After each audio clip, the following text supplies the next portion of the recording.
Opening line, July 9th, 2021, presented by EliteSportsBetting.com.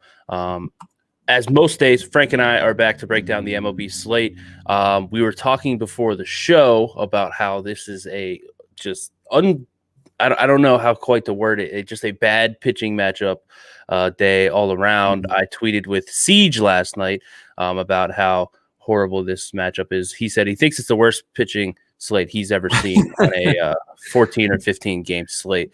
And I don't know if I can really disagree with him because I think he said that Odorizzi is the most expensive pitcher on DraftKings for DFS, just to put it in perspective of how wild this day is.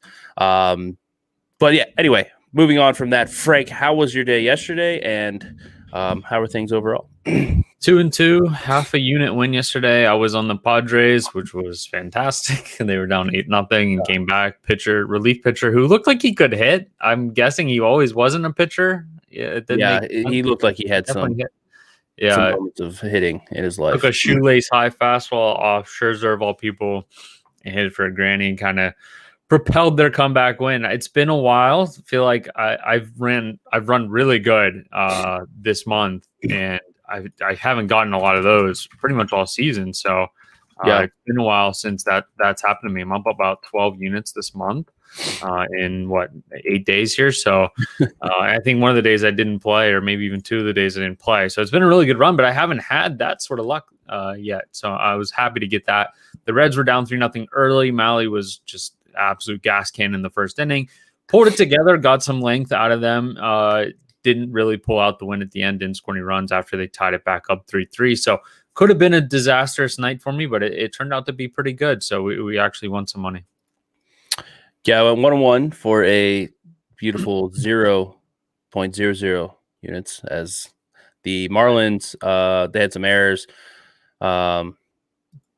Alcantara didn't pitch that bad. I think he gave 3 runs. He only went 4 innings, though, but the errors, I think 2 of them were unearned. But my boy Zach Eflin, 6 innings, 5 hits, no runs, only 1 walk. So he shut down the Cubs, which came out yesterday. Like I said, that the Cubs are ready to sell. So it'll be interesting to see what their lineup looks like, say, at the end of this month, and definitely after the All-Star break. Head over to EliteSportsBetting.com. Buy the bet pack. To mention, we put it on our plays early every day. And I want to mention, because I brought up Siege before the show, he is up 53 units right now posted at the at EliteSportsBetting.com. Last night, he hasn't graded his winners from last night, but he has 5 plays locked and loaded for today, 53 units. Plus with Siege, you're getting my picks, Dream's picks, Rod's picks, Frank's picks, Ricky's picks, all there. Tons and tons of picks. So head over to EliteSportsBetting.com and have those picks. As always, we're on Twitch, Elite at Elite Betting. Hit the follow button, Elite Sports Network on YouTube. Hit the subscribe button. MLB Dream just said that Siege swept again. MLB Dream is tuning in to us. So Siege is probably up like 60 units at this point. Just absolutely absurd. But let's get into it. Wade LeBlanc taking the mound for the Cardinals against Kyle Hendricks and those Cubs I was just mentioning. Cubs minus 150 favorites at home despite the recent skid. Total in this one is either 8 with some juice to the over or 8.5 juice to the under, depending where you're shopping. Frank, any side or total in this one, day game at Wrigley? Yeah, Wade LeBlanc, 12 games, 3 starts. He started since June 28th. He started, that's 2 starts since June 28th. Gave up 1 earned in those, almost 10 innings, 10 innings, giving up 1 earned run since becoming a starter. Now, that was against Arizona, and that also was at Colorado, which is still kind of impressive, I guess, but against that lineup, who the hell knows? Hendricks has been pretty bad. My numbers have soured on him quite a bit. Albeit a lot better recently, maybe outperforming metrics a little bit. The beginning of the season, he was giving up a ton of homers. The homers have really calmed down, which means the earned runs have calmed down. The strikeouts have been pretty much fine. The walks are always low for him. And we're sort of seeing him find the zone a little bit more, and that has improved for him. So I don't know. I made this number like 130. I'm not surprised to see a lot of money come in on St. Louis, but once I missed that party, I don't really have any desire to back Wade LeBlanc in this game. The Cubs are reeling. They've been absolutely horrid over the last 2 weeks. Like you said, they should be selling here soon. So it's kind of a write-off for me. I really don't want to get involved in a game where I'm not too sure what LeBlanc is going to do. And to be honest, my data collection on him is going to be pretty poor because he's relieving and starting and relieving and starting and opening. And, he's just been a journeyman throughout the years in all of this. So sort of cross this one off. Yeah, I'm in the same boat. Wade, when you have guys that do both, it's much easier to pitch as a reliever. You can throw harder because you're going for shorter outings. I do think it is funny that Kyle Hendricks is kind of settling in after kind of struggling at the beginning of the year, like he always does. He's got that ERA below 4. He really does. He's really struggled against lefties this year. 380, 380 WOBA there. So 150 in my head seems small. I think you're right. Like the 160, if you could have got the Cardinals above the 150 number that was there early, I think that was a good thing. They don't have a ton of lefties in this lineup, so they're not getting that great platoon advantage. They have a bunch of righties in there that are going to be in there every day. But yeah, I think the early number was the value on the Cardinals here. Slightest edge on the Cardinals, but like you said, I don't know if I'm properly projecting LeBlanc because he's a bunch of relief appearances in there. So I'm pretty fine with where this number's at. So, and avoiding it because of LeBlanc's uncertainty. Next game on the board, Braves at Marlins. Morton against Thompson. Morton a -117 favorite on the road. Total in this one is 7.5 with some juice to the under. We were both on the Marlins yesterday. Let us down. Whatever, good Dodgers team. That's what happens when you bet a +145 dog. But any interest in this game in Miami? No, I have a decent edge on the Braves here, but it's just purely because of the grading of Zach Thompson from projection systems that are available to us. He's pitched with 3.34 expected ERA, 2.25 actual ERA, and a 2.26 FIP. He hasn't really given up any homers. That's over 5 starts, so it's not a huge symbol, but it's also not a small one. We've seen 32% strikeouts. This is another Marlins pitcher that has come out of the gates that they pulled over from the White Sox, been in the minors since 2014, and hasn't started. And here we go. They somehow figure these guys out. The Marlins have done really well with a number of guys through the minor leagues in pitching. You see he's like Alcantara and Pablo Lopez, and a lot of these guys they've traded for, even over the last couple of years, that have been pretty outstanding from their minor league development of these pitchers has been pretty impressive, and Zach Thompson looks like another success story for them. So another game, unfortunately, that I kind of had to leave off. I think Morton's also very good, but given the first 5 starts from Zach Thompson, we might be looking at Morton as being the worst pitcher in this game in a weird way. I made this total about 7.8, so I think that number's about right. I'm just not real sure that I can properly evaluate Zach Thompson without more data for myself, because I don't really trust the projection systems that pretty much all list him as a low 4s ERA guy, especially in that stadium. I don't really get that. Yeah, I'm with you there. It's interesting because the White Sox, like he didn't have bad numbers at the White Sox. He did. I'd say he got better like at 2018. There was kind of, I don't know if a light bulb switched, but the strikeouts went way up and the walks kind of went down. But in his 2 seasons, or I guess just this 1 season with the Marlins, he didn't pitch last year. He has over a 30% K rate, and he never really came close to that. Highest before that was 28.6. The highest before that was 25. So Marlins have done a great job to get the strikeouts out of it, and he's 7.2% walk rate. If he pitches to this 32% K rate, 7.2% walk rate, it's going to be hard in that park. It's going to be hard to get any runs off of him. So I mean, he has given up 5 barrels, but like the strikeouts and the walks are going to save you no matter what. So a lot of those barrels end up in gloves, and it's kind of the importance of limiting the balls in play and also limiting how many free bases you give up. Yeah, it is interesting. He gave up 2 barrels in each of his starts to Atlanta. He's pitched against Atlanta twice, so this will be his 3rd start. So half of his games will be against Atlanta, which, is there something there to be said that, they've seen him and they can get, kind of familiar? I think so, because from being a hitter myself, I do think that the more you do see a pitcher, the easier it gets because this is what his breaking ball does. His fastball is this type of run, blah blah blah. So, yeah, I'm with you. I think he's underrated by the projection systems for sure. Again, he hasn't shown 2021 version of himself ever. So no way you can project this guy correctly right now. So there's also that situation when guys come out of the minors and the minors are constantly working on stuff and the numbers aren't necessarily that impressive. Okay, I'm trying to develop a changeup. I got to throw it 40 times today. Those sort of situations do happen, right? They put pitch counts on certain pitches in the minors where now he's just out there throwing. So, like if he has a nasty slider that they're like, look, we don't want you to throw it that much, I haven't watched any of his starts to be honest. But if they're, he has something nasty and they're like, we don't want you to throw it that much in the minors because it's already so good. Just throw it 15 times today, but we want you to throw 35 changeups. You're really going to see reduced numbers on guys like that they're trying to develop. And then once they get into the majors, they can just do whatever they want. And boom, here, a slider or a changeup or, an elevated fastball or whatever it is really starts to play. And then you get those strikeouts. Yeah, I'm interested. I'm going to have to watch a little bit of him. 93 is his fastball. He throws that about 37% of the time. 34% of the time, he's throwing a cutter at 88. I'm wondering if that's like kind of a modified slider. Kind of reminds me of like maybe what John Lester was doing early in his career. Corbin Burns. Right. Like Lester, he threw a cutter, but that thing was as much as it moved, it was basically a slider. But curveball and changeup throws that as well. So 4 pitches. It'll be interesting to see what we get out of Zach Thompson. He's almost 28 as a rookie here. And another thing is 2020. We hadn't seen him for almost 2 years now.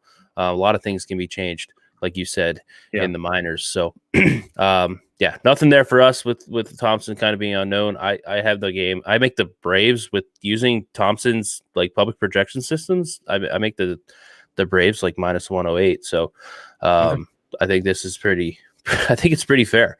So, next game, Pirates at Mets. A little bit of uncertainty on who's starting because it's listed multiple different ways. We have either Brubaker going against Walker, which we think is the most likely. I just saw that flip on some sports books, so I'm thinking that is going to be what it is. It's going to be Brubaker. Okay. Yeah. Right. So there is some Anderson and Stroman listed as well, but we think because of the rain out yesterday, it'll be Brubaker and Walker because they were slated to pitch yesterday. That being said, the Mets are a minus 194 favorite, total 7.5 with some juice to the under. I don't think people know JT Brubaker, but he's been pretty solid so far this year. Let's dive into this one. Yeah, well, we broke this down yesterday, so I'm not going to go crazy about it because I was pretty much on mid-price with this one yesterday, which is going to make me pretty much mid-price on it today because I don't think the market really moved much. No, somewhere around 180 for me was my number. Lean a little bit towards the over, but this is another game where some rain might come in. Again, it looks like it's about 50%. The conventional thought here is that the game is going to play and they're going to be able to get it in. We did see some absolute torrential downpour up here in the Northeast the last couple of days. So wouldn't be surprised if we randomly had this game miss again. So I try to stay away when the weather's like that. But either way, I didn't really have too much of an edge on either side here.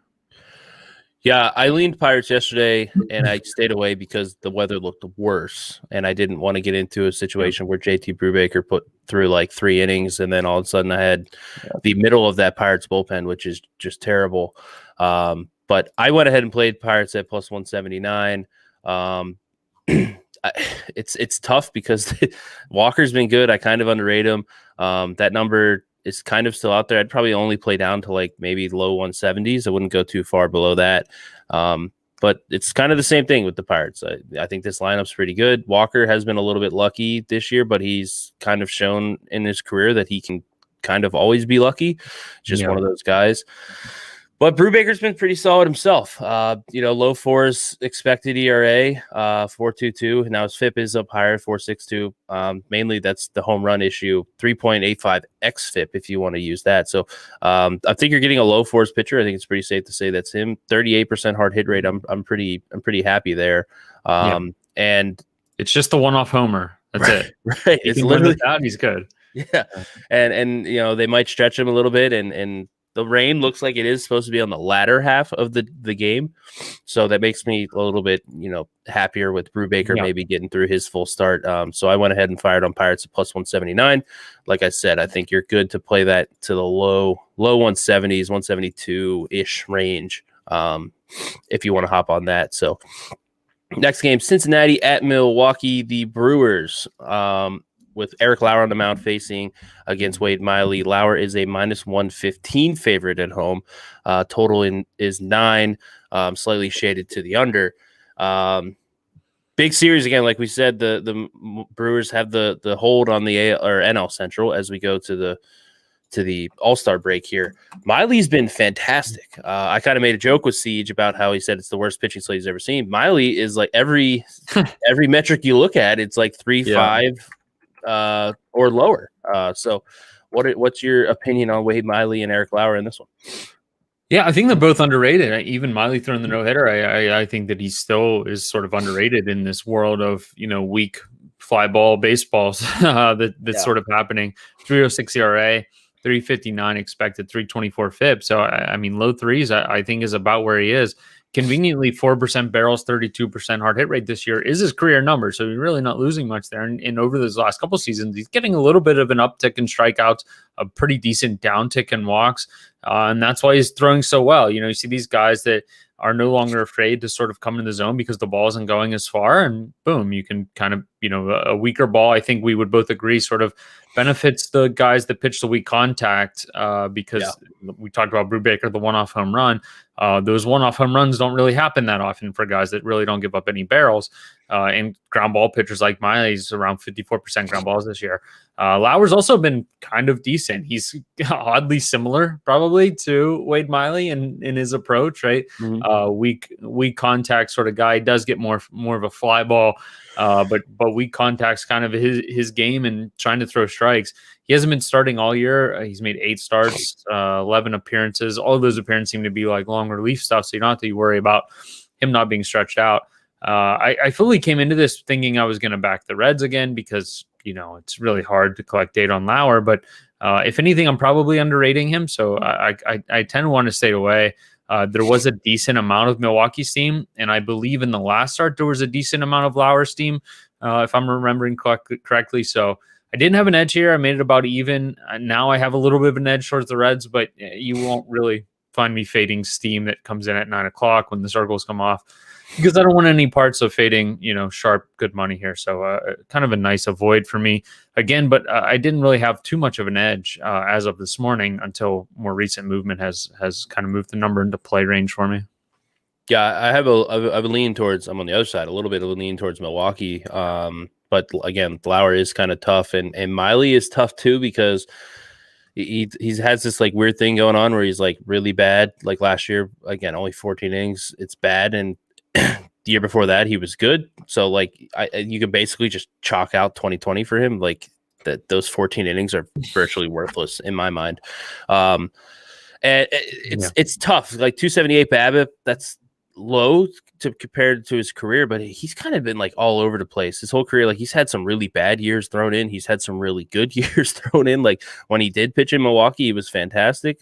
His time in Houston, he was solid. Like, but when he pitched in Boston and Baltimore, he wasn't very good. And then Arizona, he was 50-50. So Miley's been, I don't know, like if he's tinkering with pitches in the offseason, like every year, like, oh, let's just try this. But I'm with you. Lauer, he looks really good too. It is kind of tough to get, because there are some relief appearances in there. But I think this is like, you see some public projection systems at 5.17. Steamer's down at 4.24, but Zips is at 5.17. I think he's closer to that Steamer number for sure. So that Zips number is kind of throwing things off. What'd you make this total? That's more of the side that I 8.7. It was 9 juice to the under. Yeah, it looks like still 9 juice to the under. So I had a little bit. I'm closer to like 8.6, like 8.6. I had a little bit like interested a little bit in the under if some more money comes in, but just because I do think, if anything, I might be a little bit low on both of these pitchers. So but yeah, nothing here. We both think it's kind of tough to get what Lauer is. Line's probably in the area of being right. Edge is not big enough. Maybe some juice to the under here. Javier, good morning. Welcome back. Third straight day. Javier's been hanging out with us. Please feel free. If you have any questions while you're watching, hit up the comment section. We will be glad to answer K-props, team totals, whatever you want to do. We'll give our insight.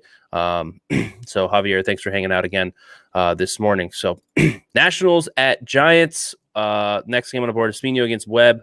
Logan Webb returns his first start back. Minus 143. The Giants are at home. Total 9, juice towards the under. You said you were kind of eyeing up the Giants here. Are you looking to get a play here, or are you going to stay away? Yeah, I'm going to stay away, but if Logan Webb is fully a full go here, this number is definitely short. I mean, we know how outstanding the Giants are. The Nationals going with Apollo Espino, who's a 35-year-old, basically a rookie through 30 major league innings. He's been in the minors since 2007. Has thrown 30 innings prior to this season.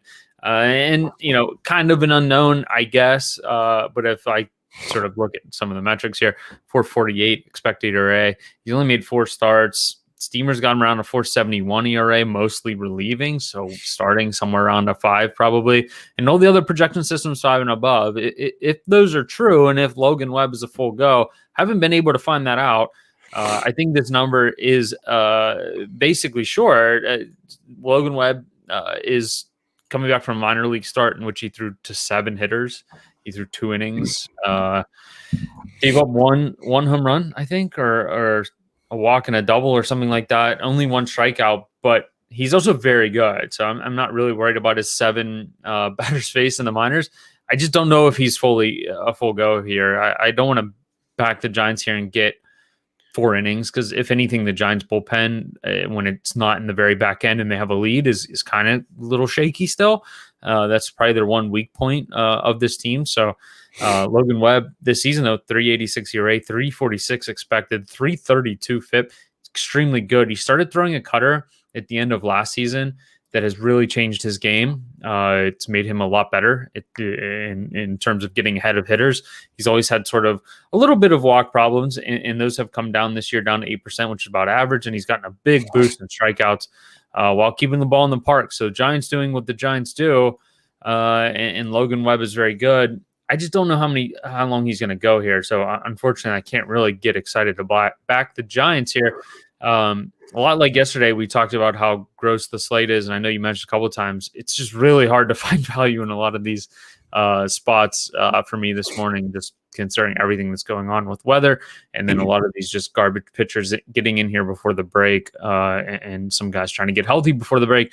So just kind of a gross one today.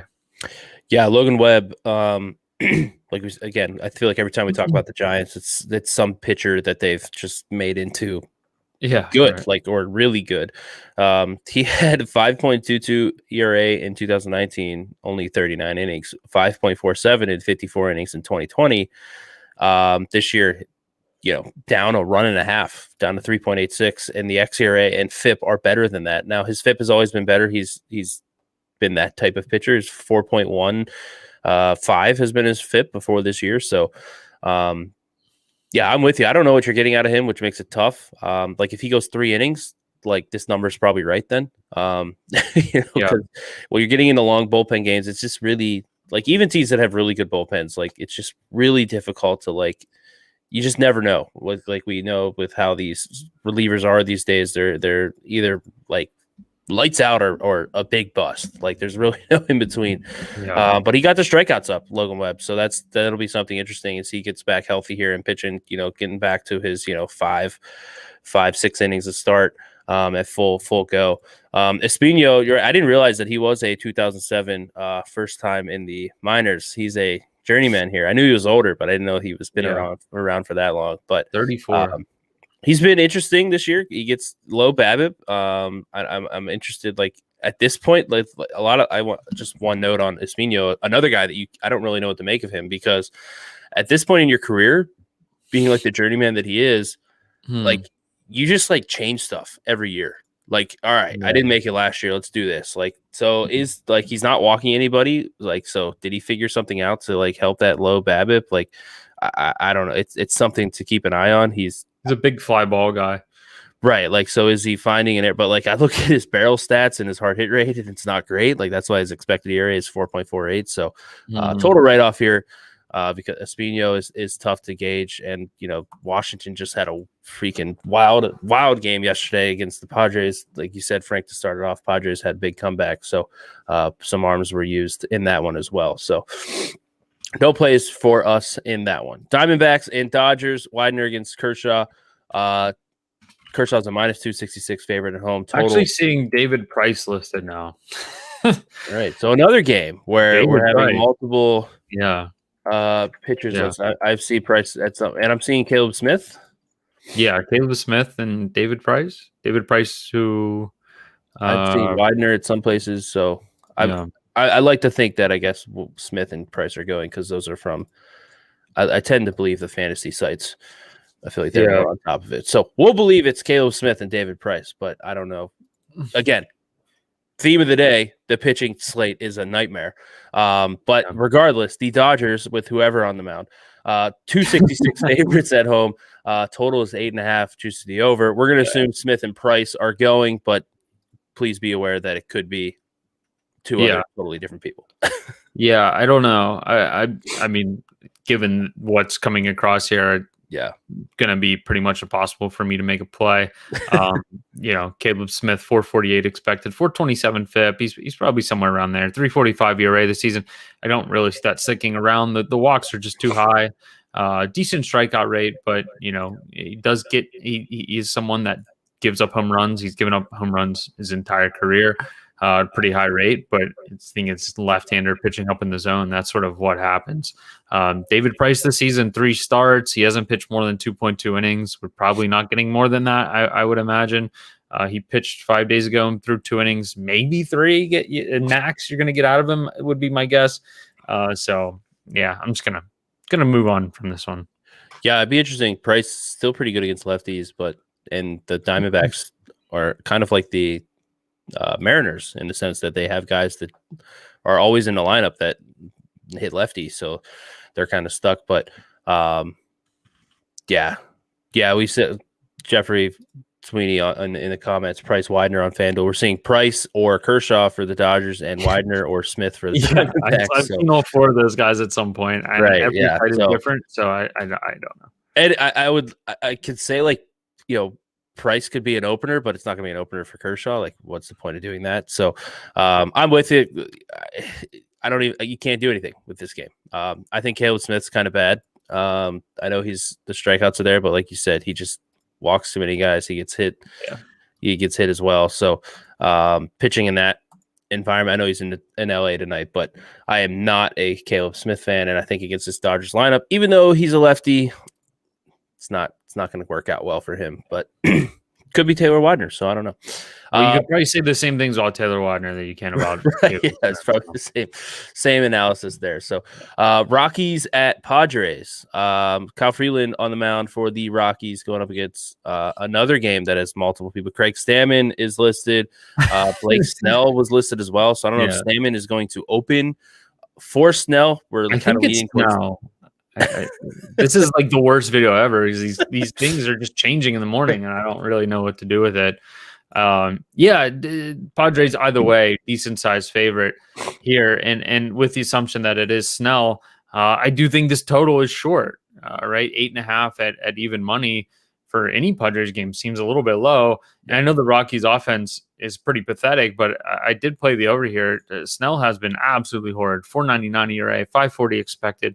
The FIP's a little bit better, but he was putting himself in really terrible situations with all these walks. Almost 14% walks from a guy like Blake Snell is kind of surprising to see that. He's 28, almost 29. It's not like, he's on the back half of 30 here.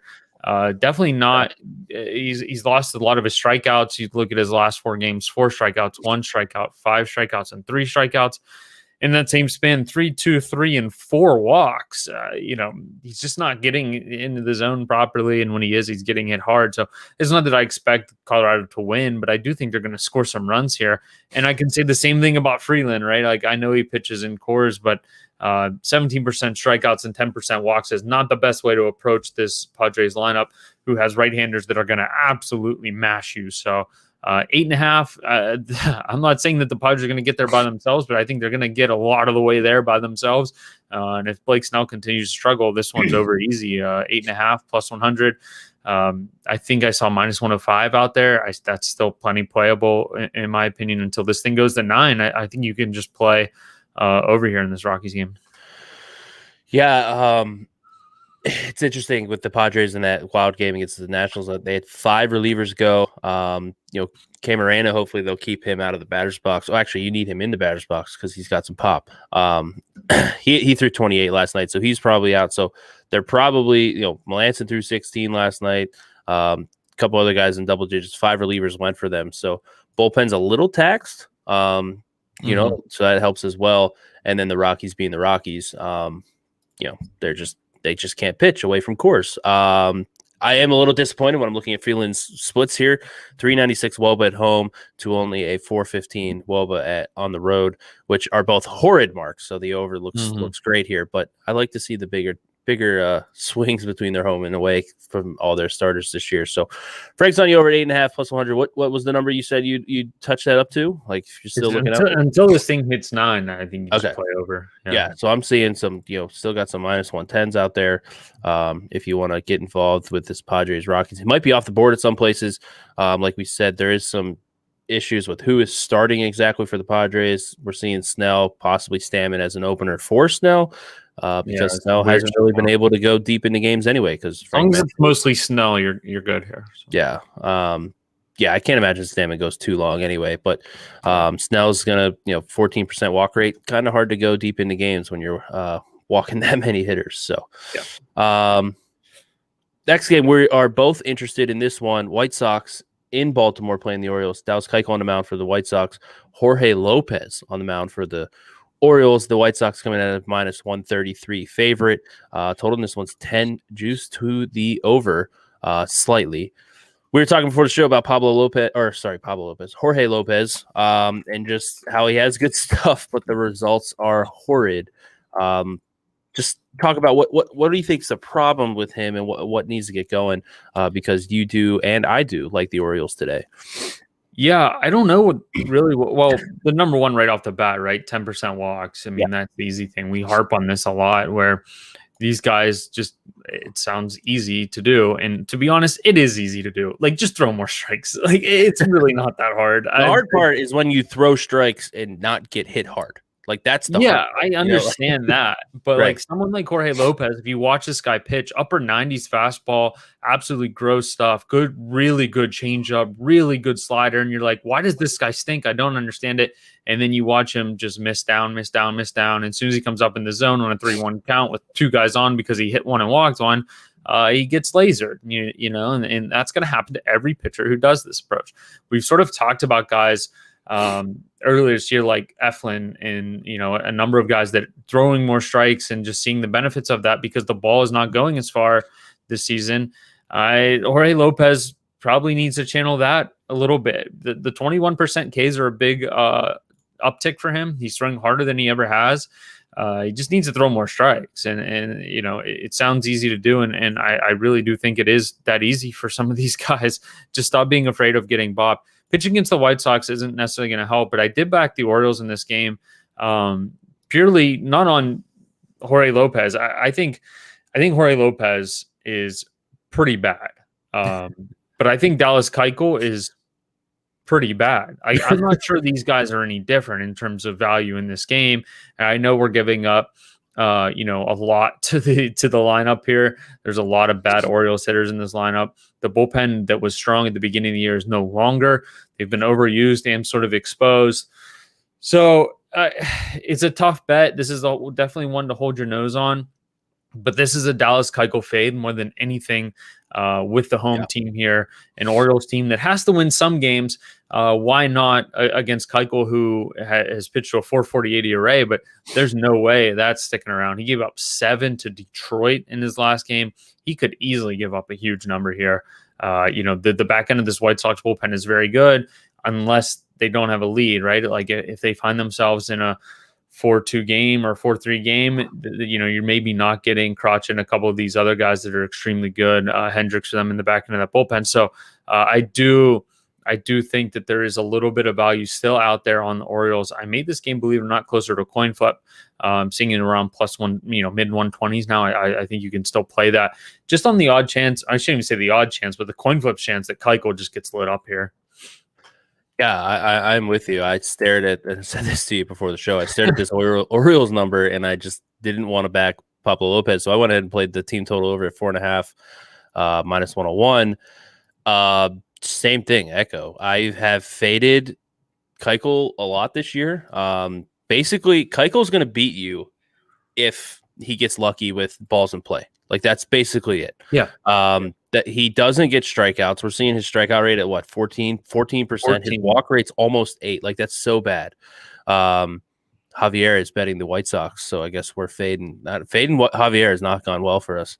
But he says the only advantage for Baltimore is at home. White Sox better. That's a huge. That's like a 6% advantage, though. Yeah, I don't know that the difference between these pitchers. I think the difference between these pitchers is 0. And I don't know that the difference between everyone else is 6%. That's a big percentage to make up for a lineup. Yeah, I do think if this wasn't Dallas Keuchel pitching, if this was Austin Mock on the mound, people would be like, "Yo, this guy sucks. Like, he's terrible." Right.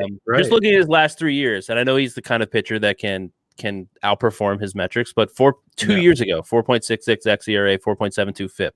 Last year, 4.3 xERA. He did have a 3.08 FIP.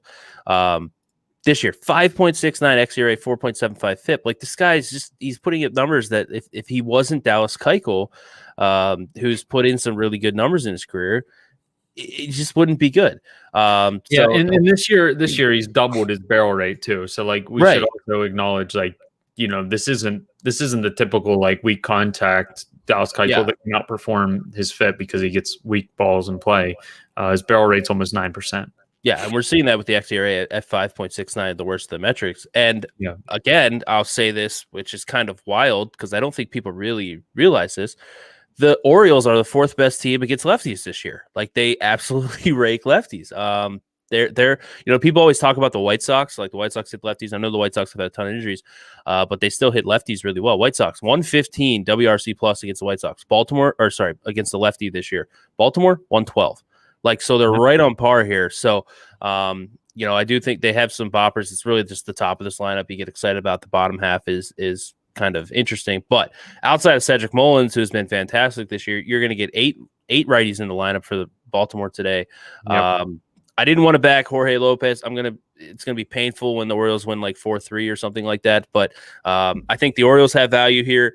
I think the team total has value here. Whichever way you want to get on the Orioles, I think they're the side here. A little bit of wind blowing out as well.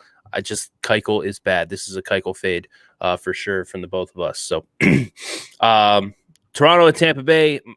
Tampa Bay -126 favorites with McClanahan on the mound going against Manoah for the Blue Jays. Total 8.5. Both young guys who have been, good so far. We're kind of interested to see how these guys go. What's your opinion in this game with these two young arms? Yeah, at least in part, sort of the future of these two franchises here. Manoah has been extremely good. Throws in the mid-90s, 270 ERA, 341 FIP. Or xERA. The FIP's at 446. He's given up some home runs in that stupid park, so I don't really want to glean too much from that. I don't think we have the data collection to make an accurate call on the FIP. And a lot of those home runs were the first couple starts that I watched of him. He gave up some dingers. Shane McClanahan on the other side, averaging 97.5 miles per hour. He can get it up to triple digits at times, 100, 101. At times, 418 ERA. I think we'll both say that's coming down. Lefties that throw 100 miles per hour don't typically pitch to a 418 ERA no matter what, particularly ones that have good walk rates and good strikeout rates like he does. Pretty average in terms of contact, but not many guys making contact against him. Strikeout rate almost running up to 30% here. So 361 expected, 387 FIP. I think both these guys will be very good. And if you're going to watch a game tonight, this is definitely the one, right? Two really good offenses against two really good young starting pitching. A little bit of steam coming in on Toronto. Not surprising. They've pretty much caught steam almost every day. That being said, I am pretty much bang on mid-price on both the side and the total in this game. And I guess that's not too surprising. Everyone's sort of using the same projection systems for these two guys, probably. Yeah. So I don't see really where you're going to get too much of an edge here. Yeah, Manoah has had 2 games where he's given up 2 starts where he's gone 6 in 2/3 and has given up 7 home runs in those 6 and 2/3. Those are his 2 bad starts. The other starts he has given up no home runs, and he's been fantastic. So one of those was at Baltimore. We know Camden Yards can play pretty small. One was at home against the Marlins. We know the Marlins are very boom or bust when it comes to home runs. So not really like worried about that. And you know, we've seen him pitch in Yankee Stadium, at the White Sox, at the Red Sox. He pitched against these Rays last time out and was fantastic. So he has faced some fantastic offenses, and he's putting up some great numbers. And McClanahan, I'm a little bit lower on him. You know, his contact rate what worries me. Just because it's kind of weird to see someone get so many strikeouts and get not hit hard, but like not have good contact numbers. It's just like, it kind of goes back to the lefty starter in the ability for a team like Toronto to just put a bunch of righties in there that can bop, and they'll run into a 100-mile-an-hour fastball at some point that'll go over the fence. Yeah, this number, if it creeps up in the 120s, I think Toronto probably, you know, has the value here. But in this like 115-ish range, I think it's probably pretty fair. I have a slight lean to the Toronto at this number. We haven't seen the 120s come up. Tampa Bay did get some steam as we before we came on the show, but again, home field, I don't know. Like Tampa, do they get home field for their just wonderful stadium that they have down there? I don't know. It has to count for something. Yeah. Right. It's definitely there for something, but I do like the matchup for the Toronto's lineup, and Manoah has been fantastic. Again, I usually try to say the best pitching matchup, and I didn't, just because these guys are two like kind of small unknowns, but this is probably the best pitching matchup on the board today, and I don't really know who would rival it because it's so bad. But no plays in that one. Moving on, Kansas City at Cleveland. Our guy Brad Keller going against our other guy Tristan McKenzie, who just forgot how to throw strikes this year. He went down in the minors, did not do any better. Orioles. Indians are minus 136 favorites. Total is 10. Juice a little bit to the under. We're seeing some under money come in. I know we kind of joke, Brad Keller, I've faded him so many times this year. He might be the worst pitcher in baseball. And Tristan McKenzie, who was a just huge prospect for the Indians and was pitched well last year, all of a sudden forgot how to throw strikes. So what do you make of this game with two guys who have really struggled so far in 2021? Yeah, McKenzie, tall, lanky guy. I think he's like 6'5". Looks like he weighs about 103 pounds. And was electric. He was one of the best prospects. We saw him in some of those like prospect games where he was extremely good. He struck out 33% of hitters last season and walked just 7%. And I think you're eyeballing a guy at that point that's going to be really good. Seems that he sort of gathered a little bit of the yips here so far this season. I know he went down the minors. He walked 4 guys in back-to-back starts. And then the last 2 starts, he's walked 2 guys total. So maybe he found something. Maybe he turned a little bit of a corner. It would be good to see him kind of get off the schneid here, but I'm not buying it. I played over in this game, sitting around in 9.5. I think we've come to a point in Major League Baseball. I found edges a number of times with bad offenses and being able to play overs against absolute gas can pitchers. I don't know why that is. Well, I do know why there's a pitcher staying, but I think there's been a little bit of a soft spot where the market, for some reason, or at least early on, are starting to, put numbers out there maybe that are a little bit low, just because Kansas City and Cleveland both rank probably in like the bottom 10 or bottom 8 in WRC plus in the season. But both these guys have been so bad that I don't really know that it matters. I hope that Tristan McKenzie figures it out and continues to figure it out. Hopefully not tonight, though. The main edge here, though, is definitely Cleveland against Keller. There's really not much exciting about this Cleveland offense, but they're better than what we expected, I would say, still. And Brad Keller is not. 6.93 expected ERA. This thing could get up into the 7s here for him, and that has to be the worst pitcher in baseball. I can't really think of someone. And they're still trotting him out there every night.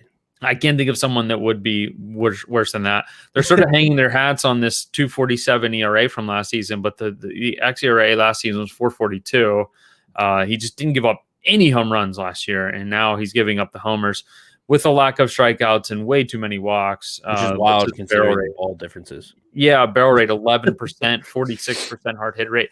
I mean, he is getting hit all over the map. So I did play over at 9.5, and this is why it's important to get in there into the bet package, elitesportsbetting.com, bet early, because now this is sitting around 10, minus 110 on each side from the last I saw.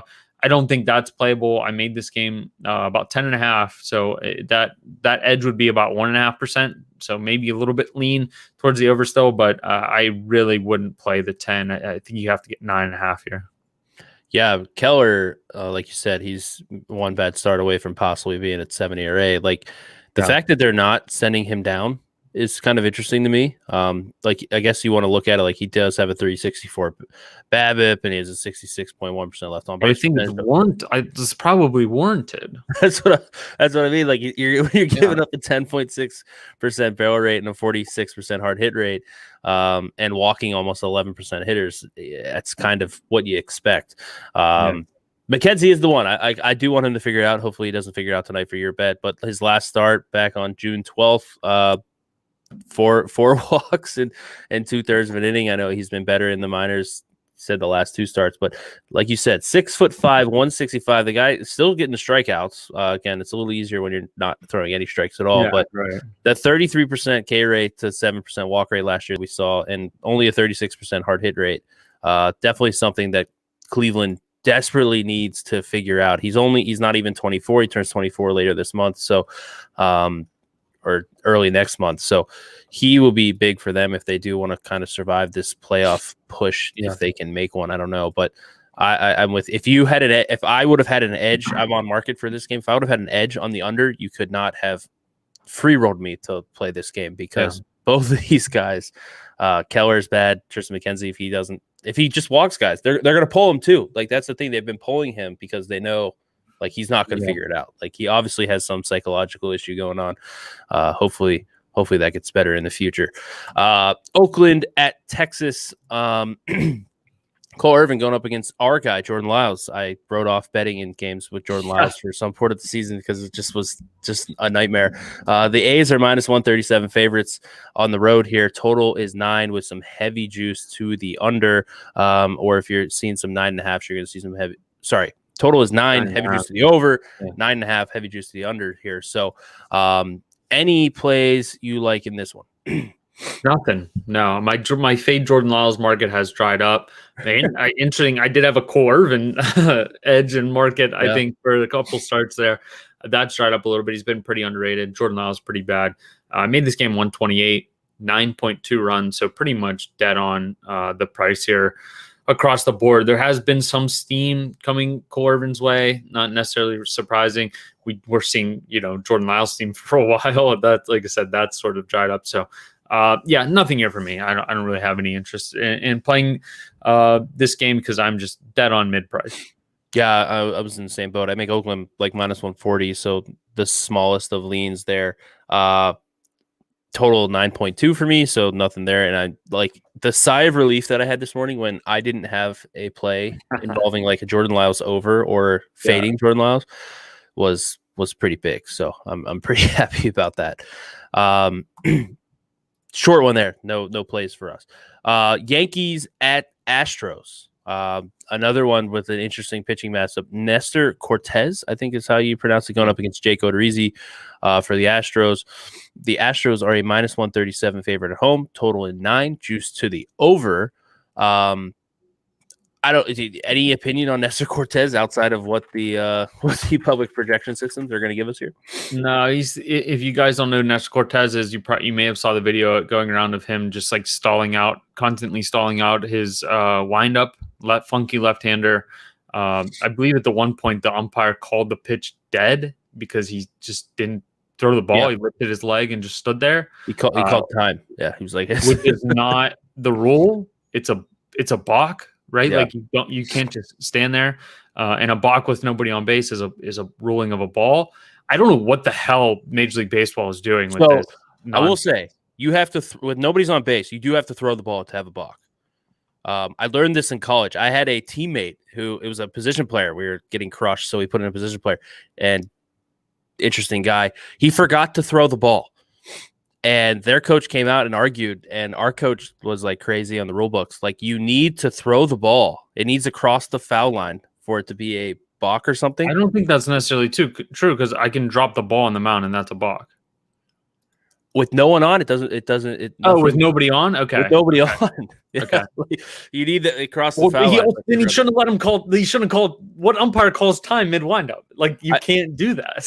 Doesn't make any sense. I guess the umpire can do whatever they want, but it was so absurd. If you go look for the video, I'm sure Pitching Ninja has it or wherever on Twitter. Like, it was literally like 5 seconds. He was just standing there. Like, at some point, like, I don't know, maybe the like he thought he like passed out in a standing position. I don't know. It was just bizarre. It's ridiculous that the MLB lets that happen. They need to kind of amend that literally rule. In the rule. I do agree, but but either way, I'm not going to bet this game. Cortez made one start, 3.1 innings in the last one, 1.29 ERA this year, but he's been more of like lefty specialist, right? Funky arm angle. When there's 2 or 3 lefties coming up, he goes and faces them. So I don't want to let the ERA sort of, mislead me. He has a career 5.58 ERA over 100 innings. So yeah, I don't know. Looking at this, I don't know how long he's going to go. But Odorizzi's been kind of underrated this season. This guy has been up and down in his career with injuries and good performances and bad performances. The one thing that has stayed with Odorizzi is a very good breaking ball. I think he might actually throw curveball and slider, but I know he's got a decent changeup as well. That's kind of been his way to get people out. He's made 9 starts this season, 385 expected, 368 FIP. Pretty good. He's almost 25% strikeouts, 7% walks. That's going to get you halfway there. No matter what the contact is, pretty average from a contact perspective. So if anything, just looking at this game and knowing this Houston lineup should hit Cortez as long as he goes like 4 or 5 innings. Maybe this number's a little bit short, but I don't really have an opinion here just because I don't know what we're actually going to get from him. Yeah, same thing. I think like I have a small lean to the over. That's the only thing I have here. In my head, like not using the numbers, this seems short because Houston's at home and they absolutely rake lefties. Their best. You have to assume they have the better pitcher, right? Right. Like I think so. Now it is that like I don't know how long Cortez go. He might go 2 innings, which you are facing if he does because Brantley. I know Brantley hits lefties well, and Alvarez is great as well. But like he is getting that lefty advantage kind of because they have guys that hit lefties. So I don't know what to make of that there. But they just smoke lefties, and I know Bregman's a big part of that, and he's out. But I don't know. In my head, this just seems short because I am a Odorizzi fan, but numbers say no edge, slightly into the over here, but I'm not really trying to get too involved with that either, because I do look at the bottom of this Houston lineup and it does, it doesn't excite me too much. So I'll gladly stay away because the Yankees are a boomer bust team as well. Tigers at Twins. The next game on the board, Manning going against Maeda. Maeda is a -238 favorite at home. Total is 9.5, juice towards the under. I mean, this is Maeda. What are we thinking here? Is he back? He went on the DL or IL a little bit there. Or what's your opinion on him? Yeah, I mean, since he's come back, they gave him about a month off, 3 weeks off. Since he's come back, he gave up 7 to the White Sox where he had 5 walks. The other 3 starts are very good, right? So that's sort of going to inflate his number a little bit. Where if you looked at maybe what we would expect. He's been pretty good. 10 strikeouts, 1 walk in his last start, only 2 hits. Came against the Royals. 4 Ks, 1 walk against Texas. 7 Ks, 3 walks with just 1 earned against Seattle. So those 4 starts have been up and down and kind of random, but I think he's definitely improving compared to what he was. So my opinion on him is, and obviously the market's opinion on him, is still expect him to be pretty good. I made this game about 240. Now that's with, my numbers on Maeda not exactly maturing very much over the season because I thought he was one of the best pitchers in baseball over the last 2 years. And I still think that he was, but that had soured really quickly at the beginning of the season. Do I think he's going to get back there? No. Do I think he's going to be very good still? Probably. So I did make this game about 240. So not a ton of steam came in on Minnesota. I didn't play that, but I did play under in this game, which is incredibly scary with Matt Manning. But it's less of supporting him than it is, backing Maeda being really good against this Tigers team. We talked about how they can switch hit so many guys in this lineup and get matchups. Maeda's not his splitter and changeup and things like that they move a lot. They're not going to be overly effective or affected by Detroit's ability to throw a lot of lefties up there. So, the scary side of this is that the Twins can still hit a lot of homers. And Matt Manning is really bad. 17 innings pitched. He's only struck out 7% of hitters. He's almost just like lobbing this thing across the plate and just letting guys eat. Like position player number right there. Yeah, 4% barrels though. Like not that bad. Even if I expect him to be a 5 ERA type pitcher, I think 9 at even money was a little bit high. I made it. What did I make it here? Hold on. 8.7. So a little bit high there. I'm seeing 9.5 at around -115, which is conveniently about the same number as 9 plus 100. There's really no difference there. So if you see 9.5 at -112 or -115, I think you can still play that number. I just wouldn't go much worse than that. Believe it or not, like 9 plus 100 is a little bit better than 9.5 at -110. So, I'd rather see or I'm sorry, at -120.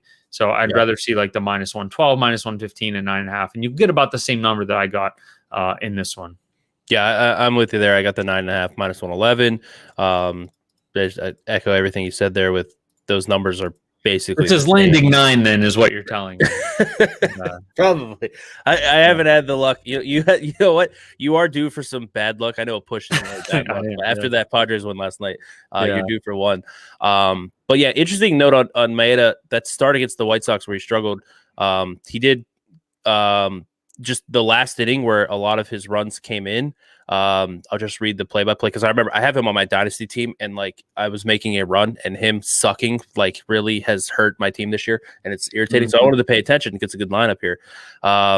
He struck out Grandal to start. Then Collins had an infield ground ball, then another ground ball that got through. So 2 singles on ground balls, then a double on a pop-up to third baseman. I don't remember what exactly happened there.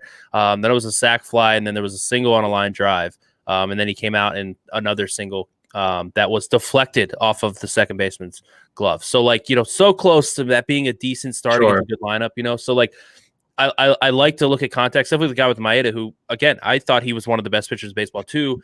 Something was off to start the year, right? And it got a little bit better here. So I'm with you. I think Maeda's kind of back. The walks were definitely the concerning part. I don't know really what happened in that White Sox game, but he's pitching at home today. It's his first start at home since he's come back. Hopefully he figures out those walks and the velocity stays where it was, because I know he was getting a little bit low. But I'm with you. I'm not a huge fan of this Detroit lineup, and I think Maeda can keep them at bay. Javier likes Detroit. I think they have a chance. Yeah, I think if you're playing anything at this point, it's probably if you don't want to play the total.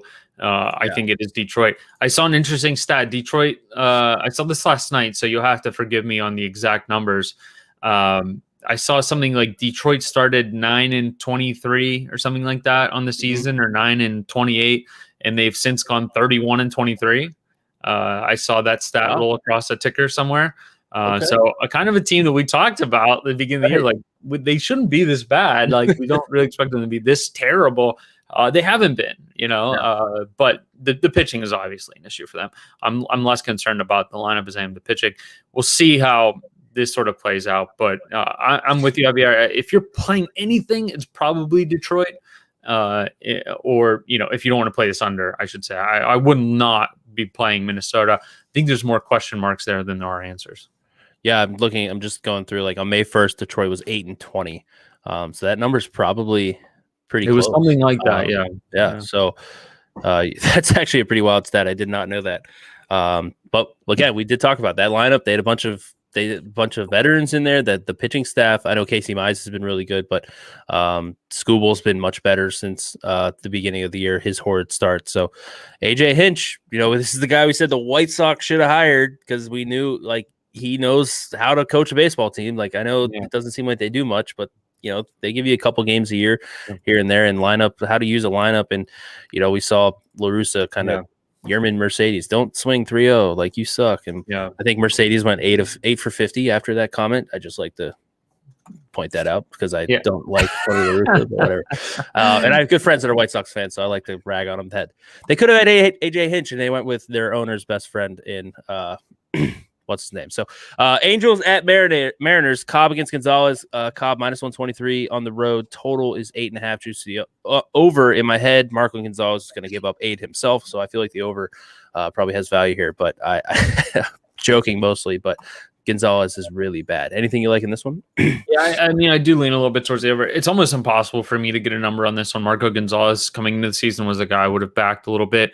Has since been absolutely horrid. He's had some injury issues.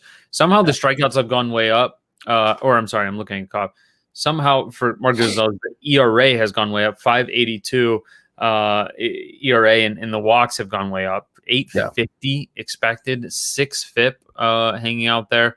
Marco Gonzalez is just kind of hurt. Kind of a later bloomer in his career. He's up around 30 years old now, which I feel like he just kind of got good like 2 years ago. He's been good to above average for most of his career, but with the injuries and issues, things going on with him.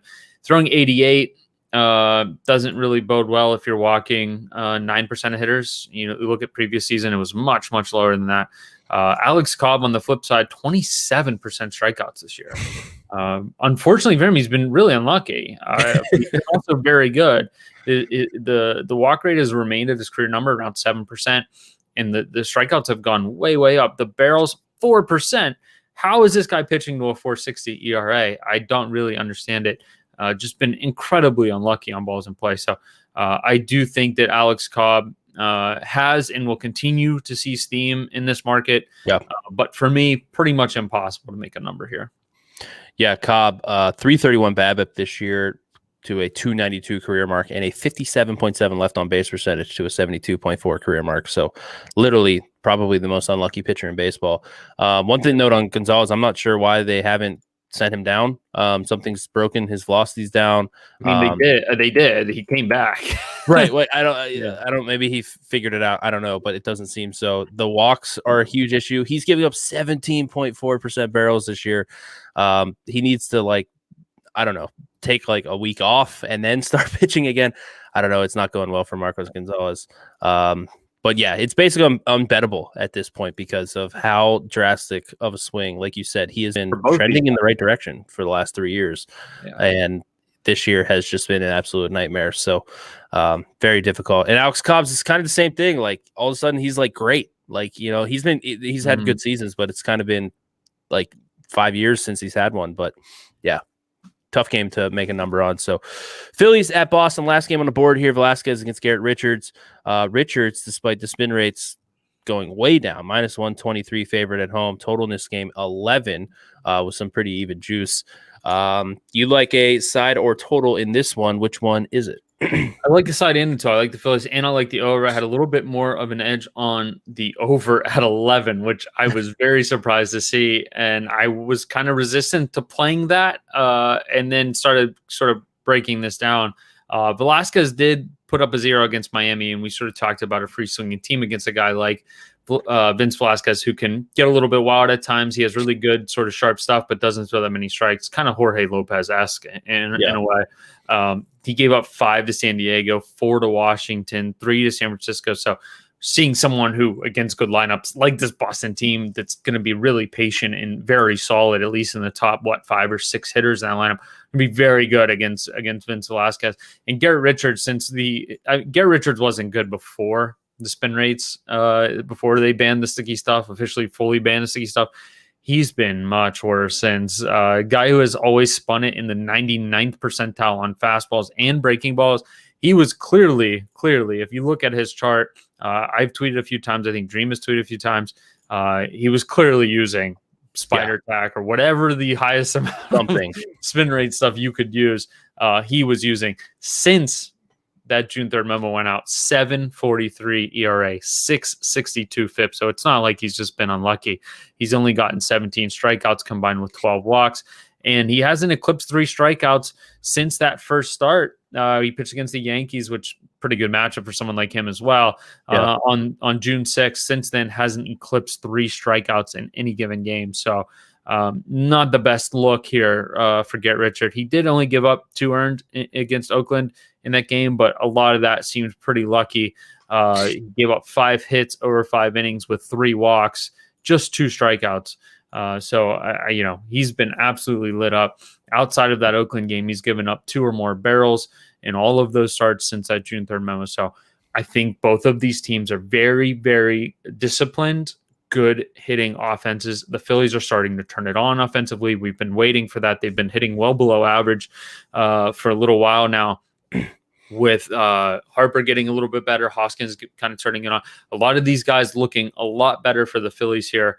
Over the last few weeks here, over the last week especially, I think this game is going to go sky high. We've seen these sky high totals in Boston specifically. Yep. There's going to be a lot of runs here. Both of these bullpens, I think Boston bullpen's good, but when they're trailing, they're not so good. And this Phillies bullpen can just blow up at any moment. So we're getting a lot of opportunity here against both these pitching staffs with 2 really good offenses.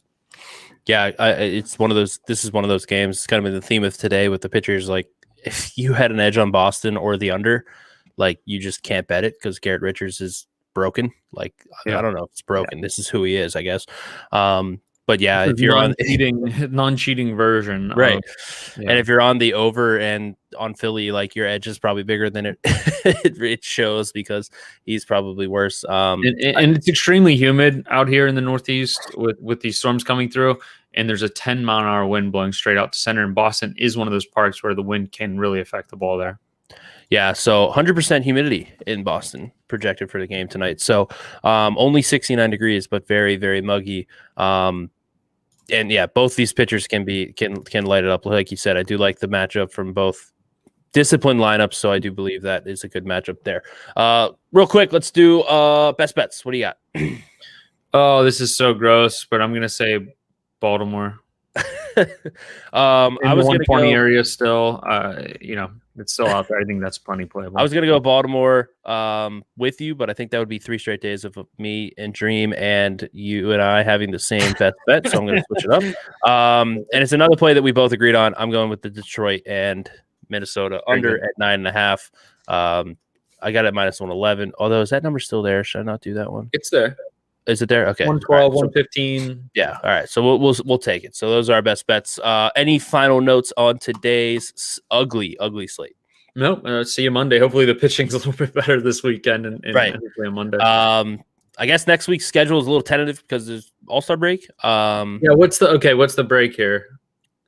Sunday's the last game, so then Monday it's an off. I don't know if Tuesday's I don't know when the home run derby is. Sometimes they pick it back. Is it Monday night derby or no? Sunday? No, I think they move. I think the whole week's off. So okay, so I don't think next week. I don't know. We'll do golf on Tuesday. Yeah, the Open Championship. Right? Yep, the Open Championship. Not the British Open anymore, Austin. It's the Open Championship. Sorry. This coming weekend, or not this coming week, but next weekend. Yeah. So, me and Paulie will break down the Open Championship. There'll be a lot to go over because it's all the U.S. guys and then all the Open qualifiers, over in England. And there's a lot going on for that. It's like 17 hours of golf every day. Yeah. So, yeah, that's why I'm not the golf expert because I didn't know they changed the name. I did know that, but couldn't remember. So, again, we're on Twitch and YouTube at Elite Betting on Twitch. Hit the follow button there. Elite Sports Network on YouTube. Hit the subscribe button. If you missed today's show, it'll be up there. You can rewatch it. Please rewatch it. A lot of these starts, we don't know who's starting. There's been a little bit of some multiple outlets of who's going for each team here today. So pay attention to that and good luck. And we will be back next week in some capacity. We'll figure out some content for you guys. But right now that's a little tentative. If not, good luck the rest of the baseball until the All-Star break. Good luck betting the All-Star break, home run derby. And we will be back next week talking golf in the Open Championship.